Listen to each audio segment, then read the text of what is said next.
من الشيطان الرجيم بسم الله الرحمن الرحيم ولا تهنوا ولا تحزنوا وأنتم الأعلون إن كنتم مؤمنين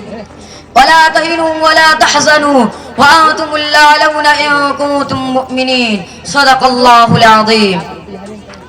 پتا پتا بوٹا بوٹا حال ہمارا جانے ہے، پتا پتا بوٹا بوٹا حال ہمارا جانے ہے، جانے نہ جانے گل ہی نہ جانے باغ تو سارا جانے ہے. حضرات علماء کرام دانشوران قوم و ملت، میری بڑی خوش قسمتی ہے کہ آج کے عظیم الشان اجلاس میں ہندوستان میں وفادار کون ہے کے موضوع پر کچھ دیر لب کشائی کی جرات کرنے جا رہا ہوں. دراصل مجھے اس نازک موضوع پر لب کشائی کرنے پر کچھ حالات نے ابھارا ہے. ہمارے کچھ برادران وطن کے دل خراش کلمات نے آج آمادہ کیا ہے کہ حقیقی وفاداری سے آپ کو واقف کراؤں اور وفاداری کا راگ اللہ اپنے والوں کے چہرے سے بھی پردہ اٹھاؤں. کہنے والے نے سچ کہا ہے، آج کچھ درد میرے دل میں سوا ہوتا ہے. حضرات علماء کرام اور ملت اسلامیہ کے غجور نوجوانوں، اس وقت عالمی اور ملکی صورتحال اسلام اور اہل اسلام کے حالات کے اعتبار سے انتہائی بدتر ہو چکی ہے. پوری دنیا کی تمام باطل طاقتیں اس بات پر اکٹھا ہو چکی ہیں کہ اسلام کے چراغ کو غل کر دیا جائے اور اسلام کی ضیاپاشی سے دنیا کو محروم کر کے تاریکی کا نظام، ظلم و عدوان کا قانون، سرکشی اور اناد کا ماحول، بربریت اور نسپرستی کا بازار گرم کر دیا جائے. لیکن حقیقت یہ ہے کہ اگر دنیا کے اندر تاریکی پائی جاتی ہے تو تاریکی کو دور کرنے کے لیے آفتاب کی ضیاپاشی بھی موجود ہے.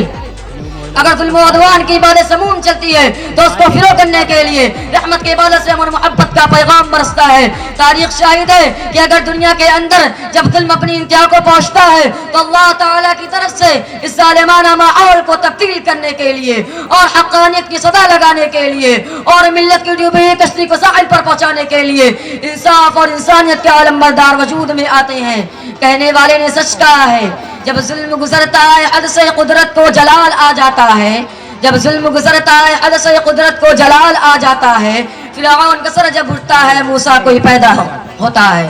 برادران ملت اسلامیہ، چونکہ وقت کی قلت دامنگیر ہے اس لیے میں عالمی صورتحال سے قطع نظر صرف اس ملک میں پائی جانے والی انارکی اور تشدد کو بڑھاوا دینے والے اور انصاف کا خون کرنے والے حالات پر ایک طائرانہ نظر ڈال کر گزرنا چاہوں گا تاکہ کچھ حقائق ہماری نظروں کے سامنے آ جائے.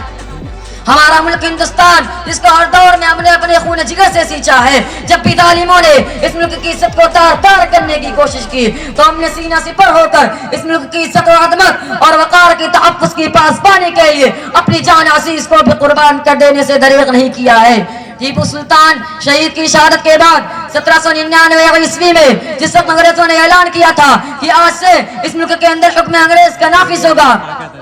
تو انگریز کی ظالمانہ صدا کا سب سے پہلے جس نے منہ توڑ جواب دیا تھا اور اس کے خلاف عالم جہاد بلند کیا تھا وہ ہمارے اکابر علماء کرام کے سرخیل حضرت مولانا شاہ عبد العزیز محدث دہلوی ہیں. شاہ صاحب کی اس صدا کے نتیجے میں 26 سال بعد بالاکوٹ کی پہاڑی پر حضرت سید احمد شہید رحمت اللہ کی سربراہی میں مسلمانوں کی ایک بڑی جماعت اور منتخب علماء کرام کا ایک گروہ اس ملک کی آزادی کے لیے جام شہادت نوش کر گیا. اس کے بعد 1857 عیسوی میں دہلی کے اندر علماء کرام کی ایک بڑی جماعت کو قتل و خون کے دریا میں صرف اس علم کی وجہ ڈال دیا گیا کہ وہ آزادی کے علم بردار تھے. اس ملک کی آزادی کے لیے علماء کرام نے منتخب تحریکیں چلائی، اس میں تحریک ریشمی رومال کو نمایاں حیثیت حاصل ہے. حقیقت تو یہ ہے کہ ایسی سی قربانیاں انجام دی ہے کہ جن کے ذکر سے کلیجہ منہ کو آتا ہے، لیکن اس کے باوجود اس ملک کے اندر فرقہ پرستوں نے مسلمانوں کو استحصال کیا اور آج اس ملک کے اندر ہی ہماری وفاداری کا ثبوت مانگا جا رہا ہے اور مسلسل ہم پر غداری کا الزام لگایا جا رہا ہے. حاضرین کرام، میں ایک ہے بغیر نہیں رہوں گا. ہم پہ ایسی خطاؤں کا الزام ہے جن سے کوئی تعلق ہمارا نہیں، ہم پہ ایسی خطاؤں کا الزام ہے جن سے کوئی تعلق ہمارا نہیں. آگ ہے دشمنوں کی لگائی ہوئی، ہم تو ناحق مصیبت میں ڈالے گئے. اس ملک کے ان فرقہ پرستوں سے میں سوال کرتا ہوں جو ہماری وفاداری کا ثبوت مانگتے ہیں، بتاؤ تو صحیح، کیا ہماری وفاداری کے لیے بالاکوٹ کا خونی منظر کافی نہیں؟ کیا ہماری وفاداری کے لیے دہلی کے لوہان ساڑی کے کافی نہیں؟ کیا ہماری وفاداری کے لیے بابری مسجد کافی نہیں کیا ہماری وفاداری کے لیے؟ دہلی کی لغو لہان سڑکیں کافی نہیں کیا ہماری صداقت اور وفاشاری کے لیے؟ چاندنی چوک پر لٹکنے والے لاشوں کا الدوس منظر کافی نہیں کیا ہماری وفاداری کے لیے؟ جلیانوالے باغ کا خونی منظر کافی نہیں کیا ہماری وفاداری کے لیے؟ علامہ فضل الحق خیرآبادی، شیخ الہند مولانا محمود حسن دیوبندی، شیخ الاسلام مولانا حسین احمد مدنی کی پانٹا کی بامشقت تصویری کافی نہیں۔ آج ان اکابر کی موجودگی میں میں بانگے دھول کے دینا چاہتا ہوں، جب وقت پڑا تھا گلشن پہ مجھ سے گی لہو کا دان لیا، جب وقت پڑا تھا گلشن پہ مجھ سے گی لہو کا دان لیا، میرے گی لہو کی چھینٹوں سے ہولی بھی منائی لوگوں نے۔ برادران ملت اسلامیہ، آئیے میں آپ کو بتاتا چلوں کہ اس ملک کا غدار کون ہے، اس ملک میں نفرت کا پرستار کون ہے، اس سرسبز و شاداب کے چمن کے پھولوں کا دشمن کون ہے، اس ملک میں آفتاب کنوں کا مخالف کون ہے۔ تو آئیے بتاتا ہوں، بغور سنیے اور اپنے سینوں پر نقش کیجئے، تاریخ کے اوراق پر رقم کیجئے کہ اس ملک کا غدار وہ ہے جس نے بابری مسجد کو شہید کیا، اس ملک کا غدار وہ ہے جس سے بیرٹ ملیانہ مراد آباد میں ہندوستانیوں کا لہو بہایا، اس ملک کا غدار وہ ہے جس نے مالیگاؤں اور ملک کے مختلف حصوں میں بم بلاسٹ کے ذریعے ہزاروں ہندوستانیوں کے وجود کو پامال کیا، اس ملک کا غدار وہ ہے جس نے بابری مسجد کے ہر مجرم کو گلے لگا کر مسلمانوں کا مذاق اڑایا، اس ملک کا غدار وہ ہے جس نے مجرموں کی حمایت کر کے اس ملک کی اقلیت کو مجروح کیا، اس ملک کا غدار وہ ہے جن نے فیض آباد، مظفر نگر، شاملی اور پورے صوبہ یوپی کو گجرات بنانے کی سازش رچی۔ حقیقت تو یہ ہے کہ اس ملک میں ایسی غداری کی داستان رقم کی گئی ہے کہ اگر میں تاریخ کے اوراق کو کھول دوں تو سفید موشوں کے وحشیانہ کرتوت سے پورا ملک لہو کے آنسو برسائے گا۔ بس اتنی بات کہوں گا کہ اگر درد غم ہم سنانے لگیں گے تو پتھر بھی آنسو بہانے لگیں گے، اگر درد غم ہم سنانے لگیں گے تو پتھر بھی آنسو بہانے لگیں گے،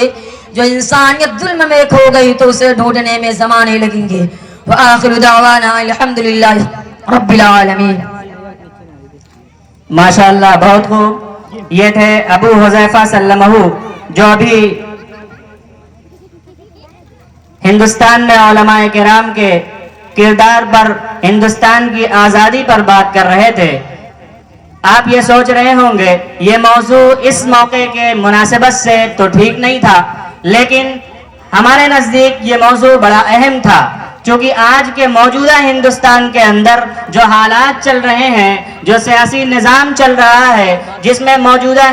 ہندوستان میں مسلمانوں کے بارے میں کیا کچھ کہا جا رہا ہے، ہر ایک واقف ہے۔ تو اسی واسطے آج کا یہ موضوع منتخب کیا گیا اور اسے بحسن خوبی انجام دینے والے محمد حذیفہ سلمہ تھے۔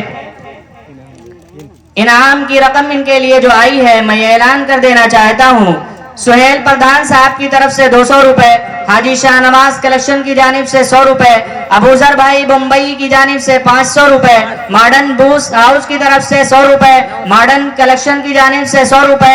اور ان کے دادا کی جانب سے محمد ارشد صاحب کی طرف،